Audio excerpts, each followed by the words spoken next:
por que o Deus cristão é o verdadeiro? O que o difere de Alá e Buda, por exemplo? Visto que as três religiões não podem estar corretas ao mesmo tempo. Concordo com ele.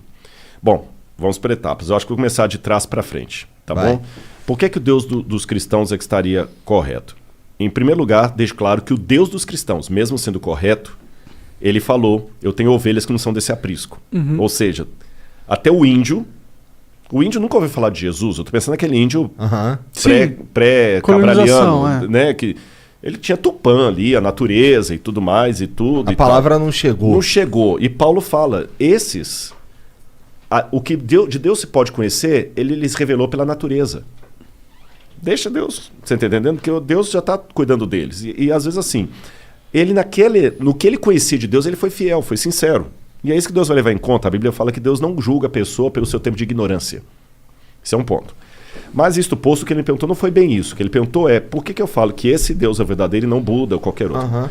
O Buda, praticamente, ele foi tornado Deus, principalmente no budismo do antigo Ceilão, Sri Lanka, né?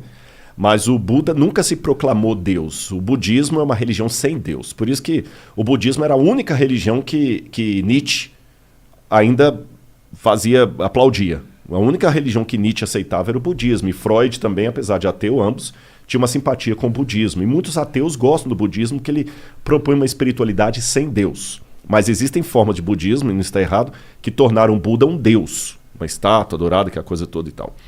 Mas como é que eu falo que é o Deus cristão e não qualquer outro aí? Pela forma.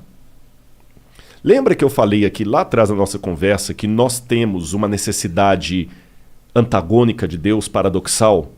Porque ao mesmo tempo que eu preciso de um Deus todo-poderoso que criou tudo, existe um lado relacional meu que é um Deus pequeno. Vamos colocar em termos. Se Deus sabe todas as coisas, que graça tem contar uma piada para ele? Já sabe o final, né? Já sabe o final. Ele já sabe que você ia pensar em contar essa piada quando teu pai estava nascendo. Exatamente. Para que eu vou orar? Para que eu vou orar? Pra ti. Porque para ele já sabe. Sim. Onde é que eu posso ir com ele se ele já está em toda parte? Como é que eu posso abraçá-lo se ele é infinito? Quer dizer, não existe como eu me relacionar com ele, mas eu preciso dele porque ele é grandioso. Ao mesmo tempo que eu preciso desse Deus grandioso, que não tem uma criptonita que possa derrubá-lo, porque imagina, se eu falo com você assim, não, você me perguntou, o que vai ser depois da volta de Jesus, o universo, a eternidade? Eu falei, tá, mas e se Deus tiver uma criptonita que pode matá-lo e ela cai na mão de um Lex Luthor doido da vida aí? Então não posso ter a garantia que esse Deus vai... E se ele mudar de ideia amanhã? E se ele se arrepender? Então eu tenho que acreditar num Deus que não possa arrepender, que não possa mudar de ideia, que não possa ser surpreendido, que não possa pisar na bola. Ou seja, um Deus que é justamente o oposto daquele que eu posso ter como íntimo. Mas quando eu estava lá na podridão do lago do Cevisa, eu queria um Deus que pudesse abraçar. Eu queria até mais. Eu queria um Deus até que pudesse sofrer. Porque você, né? Comigo. Que chorasse comigo. Você já tentou ser consolado por alguém que nunca teve nada? É complicado.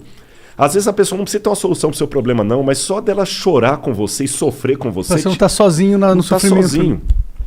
E nenhuma religião do mundo, eu repito, nenhuma proposta religiosa do mundo apresenta uma visão de Deus que cubra o paradoxo da minha necessidade. De um Deus que seja ao mesmo tempo transcendente e imanente. Infinito e pessoal. Nenhuma. E eu posso resumir todas as visões divinas que tem nas diferentes religiões do mundo em 4 ou 5 tipos. Você tem as animistas, que colocam poderes da natureza sobre Deus, mas é um Deus que nem pode ser amado. Ele pode ser barganhado. E eu preciso amar Deus. Você tem outras religiões politeístas, que na verdade são apenas uma deificação do ser humano. Você vai colocando Deus... E ele não te ama, ele faz trato com você. E é um Deus muito humano. Ou você pode ter aquelas religiões panteístas, como as de linha hindu, que Deus é a natureza é Deus. Então também não tem alguém, um outro, um outrem, como diz. Não tem. A única proposta religiosa que apresenta um Deus que é ao mesmo tempo infinito e se fez carne é a Bíblia Sagrada.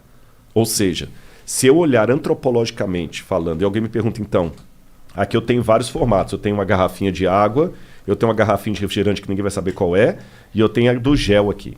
Eu tenho um buraco na mesa. Você me pergunta assim, Rodrigo, qual das garrafas preenche esse buraco? É simples. É só olhar o formato do buraco e eu sei qual. Então, quando eu olho dentro da psique humana, qual a forma de Deus que eu sou carente? A única proposta é a do cristianismo. Porque se Deus mentisse, ele sabe todas as coisas, mas finge que não sabe só para te ouvir, ele estaria sendo um hipócrita. Ele não estaria sendo verdadeiro. Mas quando Cristo, sendo Deus, abriu mão, Paulo fala que ele esvaziou da divindade dele e se tornou um de nós, ele não é hipócrita. Quando ele pergunta, meu filho, o que você quer? Vamos juntos. Ele abriu mão da onisciência dele para me fazer uma pergunta honesta. Ele abriu mão da eternidade dele para ter uma morte honesta. Ele morreu de fato na cruz do Calvário.